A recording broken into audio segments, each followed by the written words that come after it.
Mama dong ini kan hidup di zaman Jepang, bangun 2:30 pagi. Jadi kita masih tidur enak-enak, baru pulang jam 12 lagi, baru tidur. Tidak lama mama tuh bilang, ini ayam dong tidak tahu su bangun kok belum.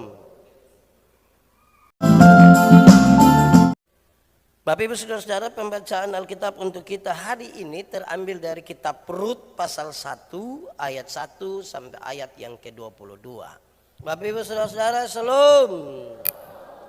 Tema kita hari ini adalah tentang mertua dan menantu yang saling mengasihi. Di kesempatan paling pertama mendahului khotbah ini, saya minta kepada semua anak mantu coba renungkan, jangan renungkan, coba bayangkan mama mantu punya muka. 10 detik saja, saudara coba bayangkan. Mama mantu punya muka, bapak mantu punya muka. Sudah bayangkan kok? Mantap kok? Tidak simpan apa-apa di sini. Oke, sekarang yang sudah ada anak mantu, saya minta kepada para mertua, coba bayangkan anak mantu punya muka dulu. Coba bayangkan anak mantu punya muka. Memang kadang-kadang menjengkelkan, tapi coba bayangkan. Sudah? Ya, kira-kira begitulah mereka. Saudara-saudara, di bagian awal sebelum kita masuk pada teks, saya mau ajak kita untuk melihat gambaran umum tentang mertua dan anak mantu. Ini umum, tidak terlalu detail, kurang-kurangnya silakan saudara tambahkan. Tapi saya coba gambarkan ini hal-hal umum untuk kita lihat ada persoalan di mana. Saya ajak kita untuk melihat tipe-tipe mertua dan anak mantu. Jadi ini dua-dua sama ini, mertua dengan anak mantu kadang-kadang mau bilang mewarisi juga salah, tapi mereka menjalankan ini hal. Satu, ada mertua dan anak mantu yang sangat pasif dan dingin saja. Itu anak mantu itu kalau datang di mertua rumah dia hanya begini. Makan. Semua acara dia tidak datang, dia dingin saja. Begitupun ada mertua yang demikian. Itu mertua diam saja. Jadi kita tidak tahu dia marah kita atau tidak marah, kita juga tidak tahu. Tidak usah om bilang itu saya punya, itu saya punya. Tidak usah. Saudara merenungkan saja.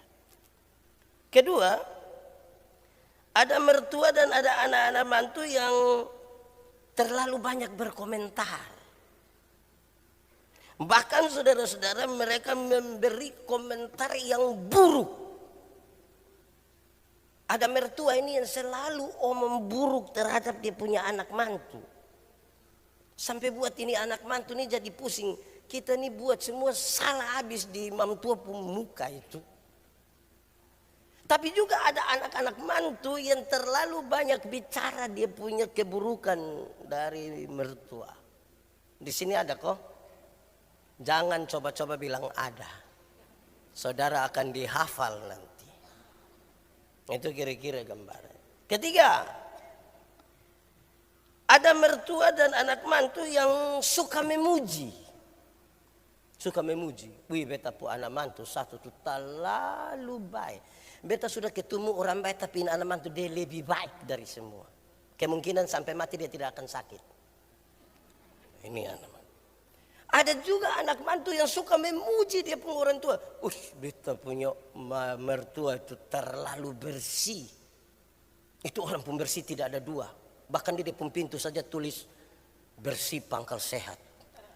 Begitu ya dia puji-puji dia punya mertua. 4. Ada mertua dan anak mantu itu yang terlalu memberi perhatian. Kadang-kadang melewati batas. Sedikit-sedikit telepon, su bangun. Hai kok kita beromong, pasti beta su bangun.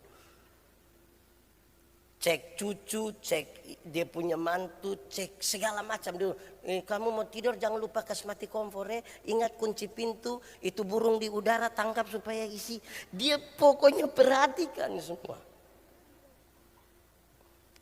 Ada anak mantu yang juga begitu. Dia sangat perhatian dia punya orang tua. Bapak, pin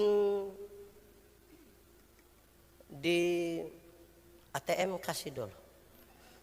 Satu siapa tahu tak kuju bapak ada apa-apa.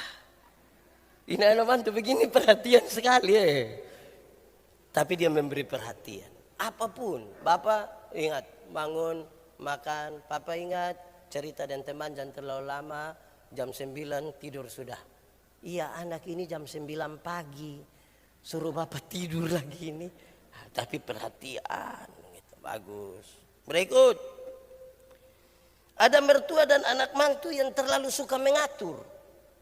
Terlalu suka mengatur. Sampai foto-foto juga harus dia punya mama mantu yang atur. Selalu berdiri di sini, tidak boleh kalau kaki dua silang. Harus kaki dua bentuk O. Kayak gitu dia punya mertua.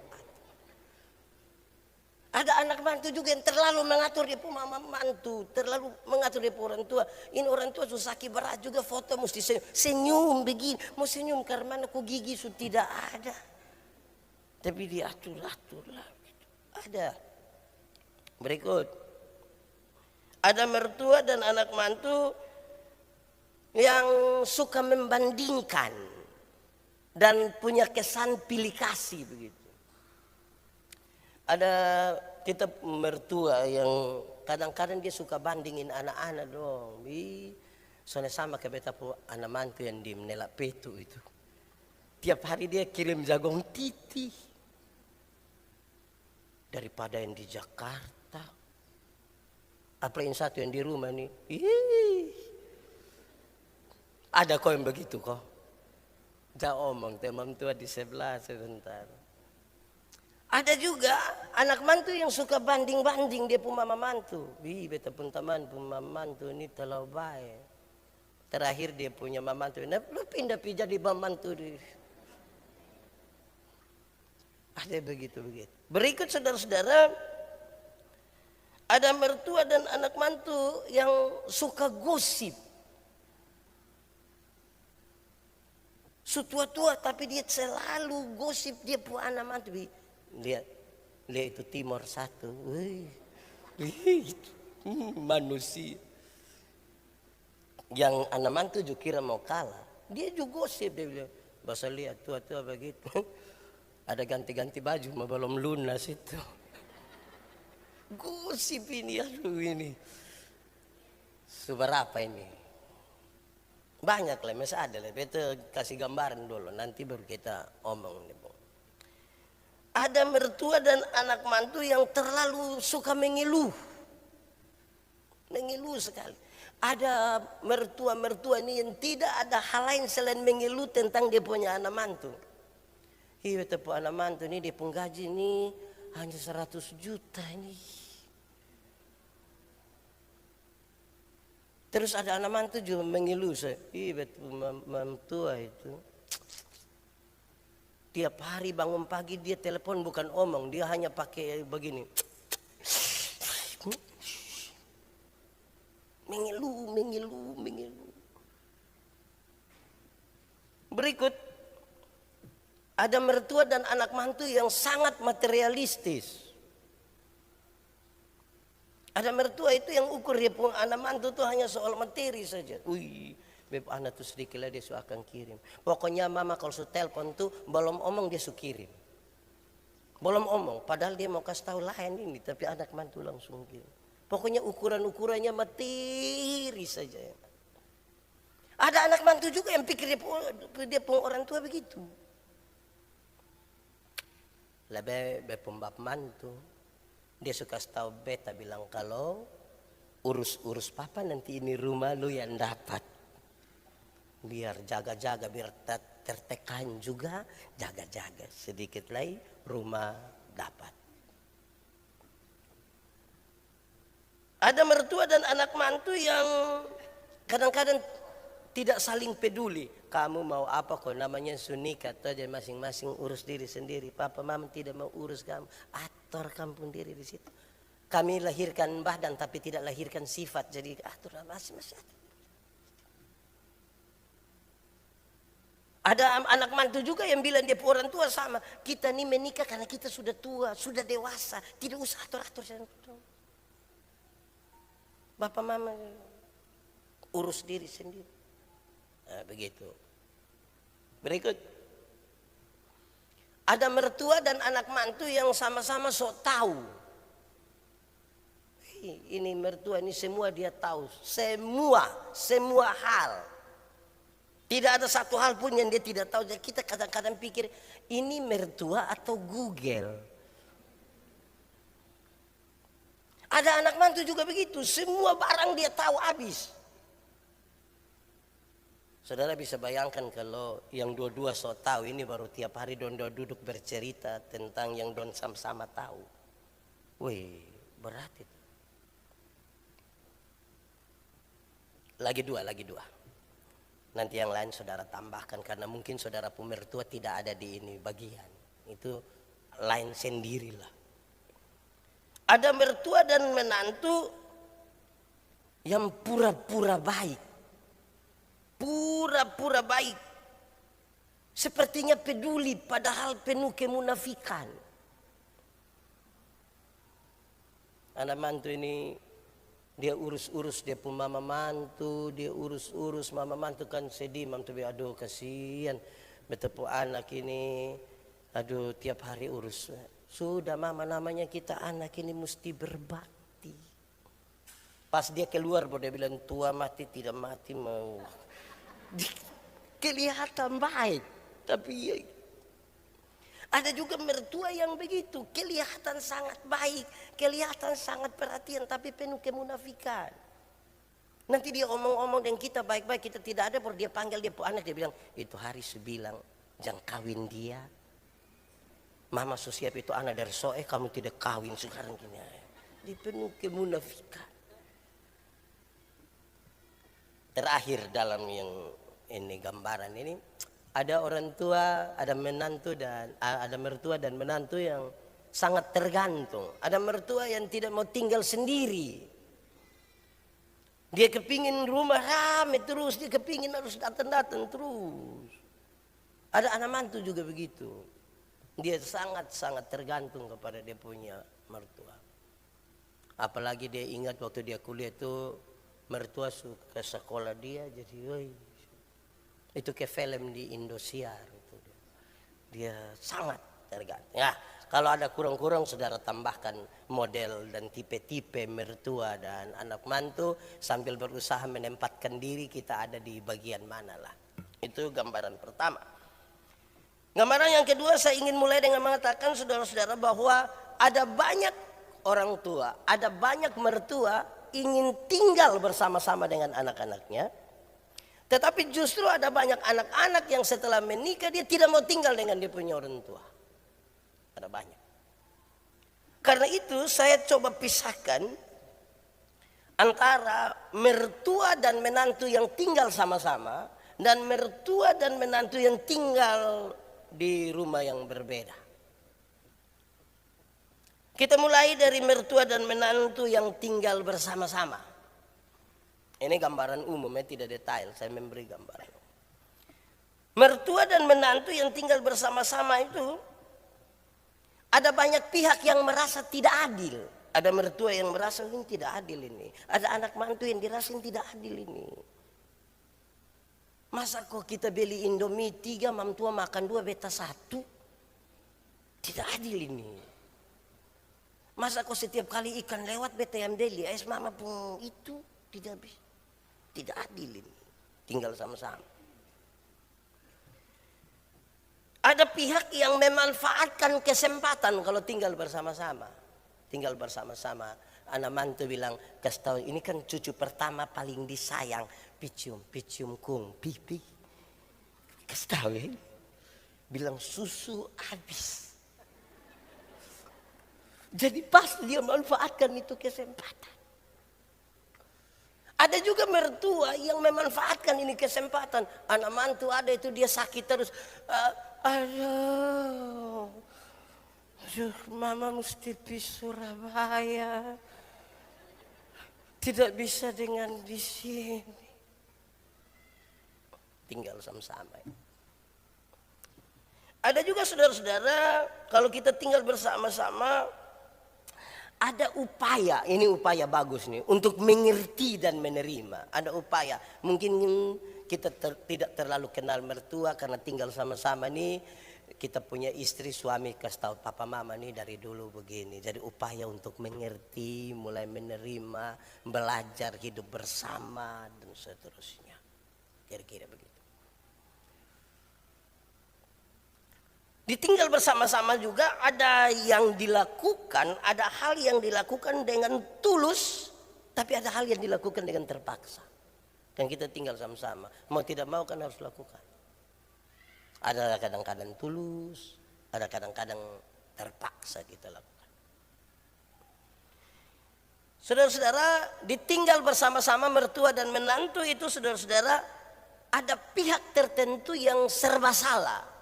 Kadang-kadang dia punya mertua yang serba salah, kadang-kadang anak mantu yang serba salah. Mama dong ini kan hidup di zaman Jepang, bangun 2:30 pagi. Jadi kita masih tidur enak-enak, baru pulang jam 12 lagi, baru tidur. Tidak lama mantu bilang, ini ayam dong tidak tahu su bangun kok belum. Woi mantu juga, ini anak dia serba salah, dia bangun tapi semua yang dia bikin ini dia serba salah. Tapi ada mertua juga yang serba salah karena dia punya anak-anak. Dia punya anak-anak pun teman-teman sering datang situ. Mam tuju serba salah, mau buat bagaimana nih. Tapi juga saudara tidak usah terlalu pesimis. Karena orang tua dan menantu yang tinggal bersama itu banyak yang punya relasi kasih yang indah. Banyak yang punya relasi kasih yang indah. Orang duduk bersama-sama, orang tua selalu ingat, papa dan mama pun anak 4 orang. Yang lahir dari papa dan mama pun kandungan itu 2 orang, tapi kandung menikah dan kamu 2, kami pun anak 4 orang. Papa mama jadi domba sayang. Penuh kasih. Ada anak-anak mantu yang bilang bahwa papa dan mama yang di Kupang sama dengan bapak mama di Soe, bukan orang lain. Pokoknya kita satu keluarga, bersayang betul-betul. Itu kalau tinggal bersama-sama. Lalu bagaimana dengan mertua dan menantu yang tinggalnya berpisah? Satu, perhatiannya sesekali, sesekali perhatian. Tidak bisa detail, toko satu tinggal di Nikniki, satu tinggal di Ampong Utara, nah mau tiap hari masa bubur kasih. Sesekali dia kasih perhatian. Kalau tinggal berjauhan, tidak terlalu detail memperhatikan. Dia telepon sot-sot kali baru dia tanya sehat kok. Oh baik sudah sehat. Nanti kalau butuh apa nak kasih tahu pas telepon jo mam tua semua telepon kok kasih tahu yang gula habis nih, yang ada satu nona jawab, dia bilang nomor yang Anda tuju tidak dapat dihubungi.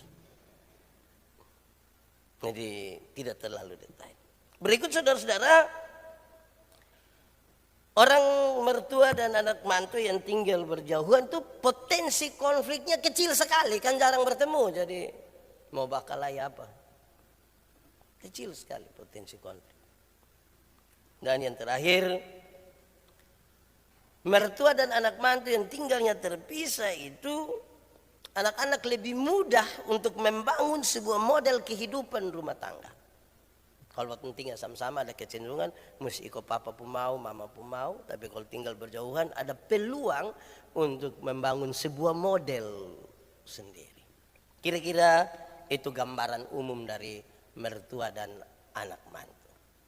Baik saudara-saudara, mari kita perhatikan teks kita. Teks ini sangat jelas, apalagi kita sudah biasa membaca ini dari SD, dari sekolah minggu sampai kita sudah dewasa ini kita baca berkali-kali bagian ini. Tapi saya ingatkan kita pertama bahwa Elimelek dan istrinya serta kedua anaknya Mahlon dan Kilion, mereka dari Bethlehem di Yehuda, pergi menetap di Moab. Perjalanannya kira-kira 80 sampai 100 km di seberang Sungai Yordan. Dari tempat mereka melangkah kira-kira 100 km. Kenapa mereka pergi ke sana? Jawabannya karena Ada kelaparan dan ada kesusahan di Israel. Kelaparan dan kesusahan ini yang membuat keluarga kecil ini pindah tempat. Di Moab. Yang menarik adalah ketika sampai di Moab, Elimelek mati. Elimelek mati. Berarti sekarang tinggal Naomi dengan 2 anak. Kedua anak laki-laki ini menikah. Sekarang Naomi punya 2 menantu, satu bernama Orpa dan yang satu bernama Rut. Mereka tinggal di Moab itu kira-kira 10 tahun. Yang menarik bahwa setelah itu matilah 2 anak laki-laki ini. Sekarang tinggallah Naomi mertua dengan 2 menantunya. Mereka tidak dapat cucu. Tinggal orang 3 orang. 2 mantu dan 1 mertua. Saudara-saudara, perhatikanlah beberapa kalimat ini. Dalam pembacaan tadi. 1. Tangan Tuhan terancung terhadap aku. Naomi tahu, menyadari bahwa ini kesusahan yang dia alami ini adalah bagian dari sesuatu. Mungkin ini ada kaitannya dengan Ulangan pasal 23 ayat 3, 4 dan 6. Kalau saya boleh baca, bahwa mereka yang tidak boleh masuk dalam jamaah itu adalah Moab serta keturunan mereka sampai yang ke-10 tidak boleh menjadi warga umat Tuhan karena mereka tidak mau memberi kamu makanan dan air ketika kamu dalam perjalanan keluar dari Mesir. Bahkan mereka mengupah Bileam untuk mengutuk kamu sampai selama-lamanya. Janganlah menolong atau membuat mereka makmur.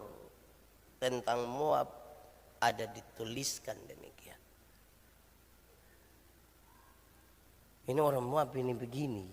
Dulu waktu bangsa kamu keluar, mereka tidak memberi air, tidak memberi makan. Lalu sekarang kamu dari Yehuda pergi ke situ. Sekarang ketika dia mengalami kesusahan, suami dan 2 anak laki-lakinya mati, dia merasa dan meyakini bahwa tangan Tuhan terancung terhadapnya. Tuhan marah terhadapnya. Kedua, karena itu Naomi memutuskan untuk pulang. Walaupun sudah jalan bersama-sama dengan kedua menantunya, tapi kemudian dia meminta supaya kedua menantunya pulang kembali ke tempat mereka. Dia mau pulang sendiri saja ke Betlehem. Dia mau pulang ke sana. Dengan kalimat, semoga Tuhan berkenan memberi jodoh kepada kalian supaya kalian berumah tangga lagi. Kamu kan masih muda. Lupa mama sudah, mama pulang kembali ke mama punya kampung, kamu kembali. Karena tidak mungkin lagi mama ada anak. Kalau sampai ada yang menebus, menikah dengan mama lagi ada anak, masa kamu tunggu? Sekarang katakanlah ini Ruth de Orpa sudah 30, mama baru nikah lagi. Mau tungguin anak sampai 30. Maka dia akan nikah dengan nenek 60. Sudah kamu pulang saja. Kira-kira gitu. Ketiga, ini pernyataan menarik. Jangan desak aku meninggalkan engkau dan pulang dengan tidak mengikuti engkau. Kemana engkau pergi, ke situ jugalah aku pergi. Di mana engkau bermalam, di situ jugalah aku bermalam. Bangsa mula bangsaku dan Allah mula Allahku. Di mana engkau mati, aku pun mati di sana. Di sanalah aku dikuburkan. Beginilah kiranya Tuhan menghukum aku. Bahwa kalau ini bagian dari hukuman Tuhan, beginilah kiranya Tuhan menghukum aku. Bahkan lebih lagi daripada itu, jikalau sesuatu apapun yang memisahkan aku dari engkau, selain daripada maut, hanya mati yang akan memisahkan menantu dengan mertua. Kalimat keempat, janganlah sebutkan aku Naomi ketika terjadi kegentaran di Bethlehem. Naomi kah ini? Dia bilang jangan panggil aku Naomi, sebutkan saja aku marah, sebab yang Maha Kuasa pun melakukan banyak yang pahit kepadaku. Dengan tangan yang penuh aku pergi, tetapi dengan tangan yang kosong Tuhan memulangkan aku. Mengapakah kamu menyebutkan aku Naomi? Karena Tuhan telah naik saksi menentang aku, dan yang Maha Kuasa telah mendatangkan malapetaka terhadap aku. Kira-kira teks kita bilang begitu. Lalu bagaimana dengan tema kita? Mertua dan menantu yang hidup dalam kasih, yang saling mengasihi. Sebelum saya masuk untuk memberi jawab tema dari perenungan atas teks ini, saudara, kadang-kadang ini kan orang tua sudah di masa menurun, masa senja, untuk akan, ya sudah masa senja kan sedikit lagi meninggal toh. Dia lagi fokus di situ. Anak-anak lagi fokus untuk pekerjaan, karir dan lain sebagainya. Sehingga seringkali memang kita sulit ketemu. Anak-anak terlalu sibuk untuk memperhatikan orang tua. Orang tua merasa tidak diperhatikan. Anak-anak merasa telah mengirimkan bala bantuan dan segala macam untuk orang tua. Orang tua merasa dia belum mendapatkan apa-apa. Karena soal tadi, yang satu fokus yang berbeda. Ada yang sudah semakin menurun, ada yang baru saja menanjak. Itu membuat ya ada konflik-konflik sedikit. Mari kita menjawab tema ini, saudara-saudara. Bagaimana seorang mertua atau mertua dan menantu itu bisa hidup saling mengasihi? Yang satu, yang pertama, mestinya dalam pembacaan tadi harus punya kepekaan terhadap rencana Allah di dalam perjumpaan menantu dan mertua. Harus peka terhadap itu. Di mana Allah turut bekerja. Saudara lihat, rencana ini sangat panjang, dan di akhir dari rencana itu, saudara-saudara, Rut menikah dengan Boas, lahirlah Obed. Siapakah Obed? Obed adalah ayah dari Isai. Isai siapa? Isai adalah ayah dari Daud. Lahirlah Mesias pada akhirnya. Jadi jangan fokus kepada konfliknya, pada perbedaannya, tapi peka terhadap kenapa saya punya mama mantu itu bukan yang itu, tapi yang itu. Tuhan rencana apa? Mungkin Tuhan mau uji saya punya kesabaran lewat saya punya mama mantu ini. Lihat rencana Allah di situ. Jangan cepat-cepat saudara ambil keputusan kalau proses ini belum jauh berjalan. Tidak pernah kebetulan ketika Tuhan menempatkan kita. Jodoh itu kan tidak kebetulan kan? Terus dia lahir dari dia punya mama itu juga tidak kebetulan. Kalau saudara tidak cocok dengan dia punya mama, sedikit tidak cocok. Betul, karena saudara tidak menikah dengan dia punya mama. Kan nikah dengan dia. Dulu ketika saya masih pacaran dengan ibu pendeta, kami kuliah. Ibu pendeta bilang tidak bisa. Bapak itu tidak mau. Bapak itu tidak mau. Kalau masih kuliah pacaran, bapak tidak mau. Iya, tapi saya kan tidak bisa simpan-simpan begini. Tunggu sampai biar saya pergi ke rumah sana. Saya pergi ke sana kali pertama. Pergi ibu di belakang. Tidak boleh duduk sama-sama dengan saya dan dia pun bapak.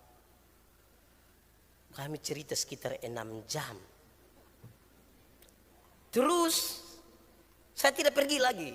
Beliau tanya lewat ibu pendeta, itu laki-laki di mana?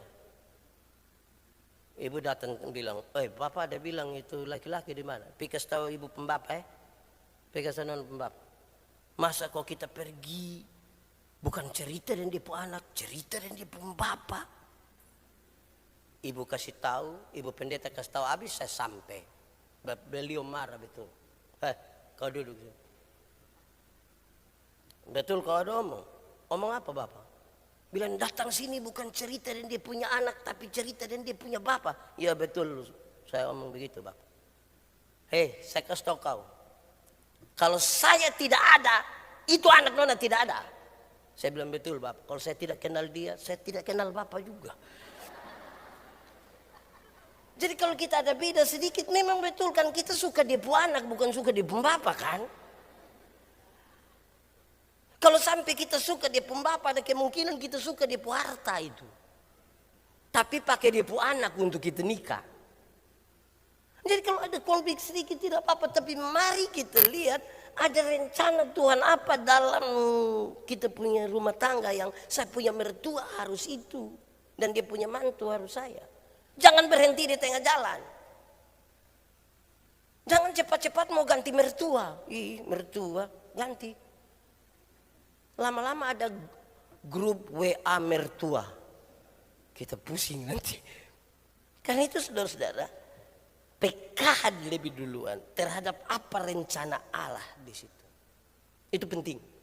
Karena tidak pernah kebetulan. Tidak pernah. Kadang-kadang kita orang yang sangat suka memberontak. Tapi karena tinggal bersama-sama dengan orang tua yang dia selalu mengatur, lama-lama kita diajar tanpa sengaja, tanpa sadar kita diajar. Oh mesti begini. Kadang-kadang kita mungkin orang yang tidak suka perhatian. Tapi lewat dengan mertua kita belajar memperhatikan. Ada rencana Tuhan. Juga mertua. Mertua dapat ambil satu anak yang cerewet minta ampun. Mertua duduk pikir-pikir, ternyata saya pikir saya paling cerewet, ternyata saya punya anak mantu lebih cerewet. Terus dia ambil kesimpulan, ternyata di atas langit masih ada langit. Namanya langit cerewet. Ada rencana Tuhan kasih kita berjumpa bersama-sama di situ. Amin kok. Ini supaya rumah tangga itu mertua dan anak mantu hidup penuh kasih itu yang paling pertama peka duluan terhadap rencana Tuhan. Tanya terus Tuhan rencana apa yang Tuhan mau gambarkan buat saya di sini supaya kita menerima itu sebagai bagian dari sebuah proses bersama-sama dengan Tuhan. Saudara, tadi 4 catatan kalimat yang saya bilang kita lihat di situ jelas bagaimana dia tahu ada bagian di mana Tuhan turut bekerja di situ. Itu pertama. Nah ini yang belum ada anak mantu dorang ini pikir-pikir memang yang rencana mau akan menikah pikir-pikir memang supaya ketemu dengan mertua ketemu anak mantu ya bisa sama-sama baiklah. Itu pertama. Kedua, ini bagi menantu ini. Pembacaan tadi jelas menolong kita. Pasangan yang baik itu mampu bukan saja untuk membuat dia menerima dirinya, tetapi sekaligus menerima, mencintai dan mengasihi orang tua. Jadi pasangan yang baik adalah kasih tahu dia punya istri, kasih tahu dia punya suami, jangan hanya terima saya, terima juga saya punya bapak, terima juga saya punya mama. Cintai ini bapak, cintai. Saya kira Mahlon dan Kilian hidup sangat singkat dalam pernikahan mereka. Tetapi mereka mampu untuk mengajarkan istri-istri mereka bagaimana penerimaan terhadap mertua. Bagaimana penerimaan terhadap mertua. Saudara, kadang-kadang kita pun titik konflik itu di sini. Titik konflik itu ada di sini. Di mana kita yang anak ini sulit sekali menempatkan diri. Ini saya pu istri, ini saya pu mama. Belum lagi kalau istri bilang pilih mama atau saya. Ini kan bukan pilkada. Kecuali kalau mama mau maju wali kota, kita juga wali kota. Jadi pilih mama atau saya. Itu yang bikin kita dilema. Janganlah. Karena itu saudara-saudara, dalam memahami tentang proses yang Tuhan izinkan, supaya kita mengenal dan peka terhadap apa yang Tuhan mau kerjakan, di dalamnya kita saling mengajarkan penerimaan. Penerimaan terhadap kita punya suami punya papa mama, istri punya papa mama, begitupun sebaliknya. Nah itu baru kasih ada. Kalau kita tidak mengajarkan tentang itu tidak bisa. Kita seperti tinggal dengan orang lain. Kita seperti bukan dengan orang yang Tuhan izinkan kita bersama-sama. Ketiga, saudara-saudara, supaya mertua dan menantu itu hidup dalam kasih, maka jangan lupa mengajarkan iman. Jangan lupa mengajarkan perjumpaan dengan Tuhan. Penerimaan di antara kita sudah oke, tapi jangan lupa perjumpaan dengan Tuhan. Memang baik juga mertua-mertua sudah sediakan sejumlah modal untuk anak long usaha. Sebaik itu. Tapi tambah satu. Supaya mereka belajar berjumpa dengan Tuhan. Makin dekat seorang menantu dengan Tuhan, dia dekat dengan dia punya mertua. Makin dekat seorang mertua dengan Tuhan, dia dekat dengan anak mantunya. Kegelisahan kita hari ini adalah macam kami yang punya anak nona satu, saya ini kan pikiran ini. Kita sayang dia setengah mati, baru tahu dia kawin orang kemana lagi. Akhirnya kita ambil keputusan, pokoknya nikah jambau dia keluar, mau nikah dari sini biar dia bapak mama, di bapak mama pun tangan dari. Memangnya bapak mama mau hidup 1000 tahun lagi? Jalan keluarnya adalah jangan lupa mengajarkan tentang Tuhan dengan berjumpaannya dengan Tuhan. Supaya dia menjadi kuat. Jangankan anak nona yang satu, anak laki-laki satu saja bikin kita pusing juga. Di rumah sayang dia, sayang sekali. Tidak usah kerja, aduh ini permata ini permata. Ini raja, aduh. Dia suka satu nona di sebelah situ, dia pun mama lewat itu anak ada Tofa di sebelah. Terus dia pun mama sedih, aduh kenapa kok begini. Itu nona pun mama bilang, namanya sendiri mau kawin orang pu anak. Kira gampang. Wih itu kayak ajar untuk berjumpa dengan Tuhan. Kasih ada nanti. Kasih ada. Keempat.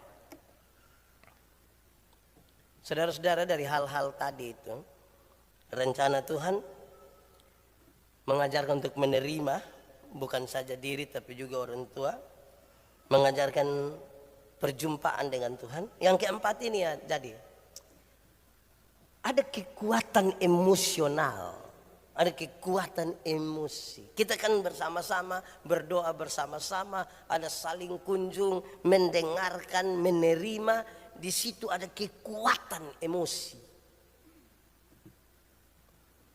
Kekuatan emosional itu memungkinkan untuk kita saling mengasihi, saling mengingat, saling memperhatikan. Tanpa kekuatan-kekuatan emosi kita tidak akan saling memperhatikan. Masing-masing akan urus diri sendiri. Kekuatan emosi itu selalu tergambarkan. Anak ini bapak dan mama pembuah hati satu-satu. Jaga dia sama kayak papa biasa jaga dia. Jangan marah, jangan pukul dia. Dia mungkin kan terlalu manja, jadi dia selama hidup hanya bisa kasih panas air. Tidak ada lain yang bisa dia kerjakan. Jangkuti dia pun jari. Jangan bodok, jangan. Kekuatan emosi yang ditebang. Kekuatan emosi itu bisa buat kita saling mengingat. Saudara lihat, ini kalau kita baca terus ini teks sampai habis itu menarik sekali karena apa ya? Kemudian dia pun mantu atur sampai dia bisa menikah lagi. Kan pasti dua duduk kok gosip tentang Boas itu. Duduk cuma tua bilang, yang itu ke mana? Jadi apa anak mantu, mama nih. Di beta pu hati masih ada mama pu anak laki-laki. Tapi kalau mama omong begitu, ya beta anak yang mengabdi, beta ikut mama. ada mau juga. Ya begitu saudara-saudara, kekuatan emosi itu penting. Jadi saudara-saudara yang jadi anak mantu, di orang pun keluarga, nah bangunlah itu kedekatan emosional. Ini semua acara dia izin. Dia minta maaf, sibuk. Lama-lama dia pun mama mantu bikin status, sibuk, comati bae. Nah, dibangun kekuatan emosi. Ada apa-apa pi? Mam tua sakit sedikit pi. Mama sakit. Iya. Tes sertifikat. Bangun kekuatan. Itu bukan kekuatan emosi. Mam tua emosi nanti. Dia angka ame apa dia lempar kita nanti. Tapi bangunlah kekuatan emosi. 5. Kekuatan komunikasi. Kekuatan komunikasi. Saya kira saudara kata kunci dari relasi yang penuh kasih itu komunikasi. Itu kata kunci. Komunikasi. Kenyataan real kita mengatakan saudara-saudara bahwa banyak menantu tidak mau beromong dan dia punya mertua. Takut sekali. Omong ke mertua asarang begitulah. Sebentar dia periksa darah semua merah. Darah tinggi, kolesterol tinggi, segala macam. Pulang bukan dokter yang analisa, dia pun anak mantu yang analisa. Mama coba beta lihat, oh ini. Kalau merah begini tandanya sonde lama lagi, Mama. Wah itu bisa jadi masalah baru nanti. Kekuatan komunikasi itu kita bangun. Rajin-rajinlah komunikasi sedikit lah dengan menantu. Rajin-rajinlah komunikasi dengan mertua. Tapi anak-anak mantu mesti ingat baik-baik. Ada tipe orang tua yang terlalu suka didengar. Itu dia hanya omong ulang-ulang saja. Tapi memang harus dengar dia. Mau ke mana pun mesti dengar. Kita pi hari Senin dia bilang waktu tahun 1970. Kita pi Selasa dia ulang lagi waktu 1970. Kita pi Rabu dia ulang lagi waktu 1970. Kamis kita tidak pergi. Jumat pas kita mau pergi istri bilang pi mana? Pi lihat mam tua pi 1970 ada tunggu dia. Tapi kan dia rindu didengar. Rindu didengar.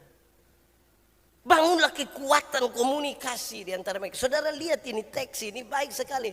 Itu mama mantu dan anak mantu pun omong, wih enak sekali. Pulanglah ke negerimu, pulanglah kepada Allahmu. Dong omong tidak mama. Dalam keberhasilan memperkenalkan dalam tanda petik Tuhan atas anak-anak mantunya, dong bilang Tuhanmu itu Tuhanku. Dia lupa dia punya Tuhan yang ada di Moab. Dari kekuatan emosi dan kekuatan komunikasi yang dibangun. Betul. Ingat itu Tuhan. Pulang saja. Saudara jangan bilang seolah-olah Orpa salah dia mau. Tidak. Mereka sampai di klimaks dari segi komunikasi. Mama kalau begitu anak pamit. Kan dia pun mama cuma mau ini anak dong. Mama mantu mau supaya dia pun anak bahagia. Pergi dan menikah lagi di kampung. Pulang saja, tidak apa-apa. Setelah sudah coba bicara bahkan sampai menangis. Terus dia bilang, mama, beta pamit mama. Dia cium bapak dia pun mama. Kekuatan komunikasi. Supaya kita tidak munafik. Kalau tidak di depan itu kita kelihatan baik sekali. Di belakang kita bicara yang tidak baik. Jangan, lebih baik bicara di depan. Keenam, supaya penuh kasih, maka pembacaan tadi mengisyaratkan hal yang baik sekali. Marilah mengajar dan mengajak dengan tidak memaksa. Mengajak, mengajar dengan tidak memaksa. Bijaksana sekali Naomi ketika dia bilang kepada anak-anaknya. Mungkin di kedalaman hatinya dia rindu tetap dorang sama-sama. Tapi waktu dia bicara, dia tidak memaksa mereka. Dia memberi kepada mereka pilihan. Waktu dia memberi kepada mereka pilihan, ini dia tahu persis, ini anak dorang punya hati bagi dia, tanpa paksaan. tanpa memaksa. Sesuatu yang dipaksakan itu kasih hilang. Dia mengajarkan mereka tanpa memaksa. Dia memberi pertimbangan. Saya kira ini akan menjadi sesuatu yang indah. Ada waktu di mana kita bertemu dengan Naomi dan kita bertanya, Mama gambarkanlah suasana hatimu. Dia akan gambarkan, Tuhan memang ambil saya punya suami, Tuhan ambil saya punya anak laki-laki 2. Tapi saya merasa mereka masih ada. Saya punya anak mantu menggantikan banyak hal dari mereka. Saya percaya tidak pernah kebetulan Tuhan izinkan dia menjadi saya punya mantu. Tidak kebetulan. Karena hal-hal tadi.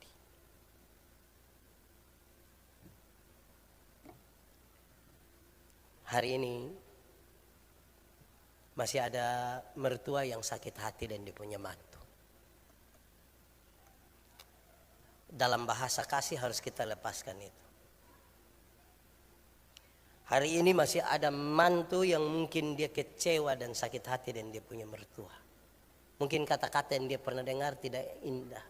Mungkin sikap yang pernah ditunjukkan oleh mertua terhadapnya itu sangat tidak baik dan dia sakit hati.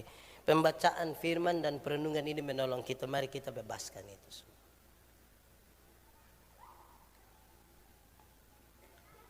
Renungkanlah sedikit relasi kita dengan mertua, relasi kita dengan anak mantu. Kalau ada yang harus kita lepaskan, lepaskan saja. Firman Tuhan jelas. Mari kita lihat rencana Allah di dalamnya. Mari kita belajar untuk menerima bukan saja dia sebagai pasangan atau anak kita, tetapi dia yang datang sebagai mertua atau mantu. Mari kita ingat bukan hal-hal yang bersifat sangat materialistis yang kita berikan, tapi perjumpaan dengan Tuhan menjadi bagian yang penting. Membangun kekuatan emosi, kekuatan komunikasi. Dan biasakanlah lakukan sesuatu tanpa memaksa. Kita tunduk kepala.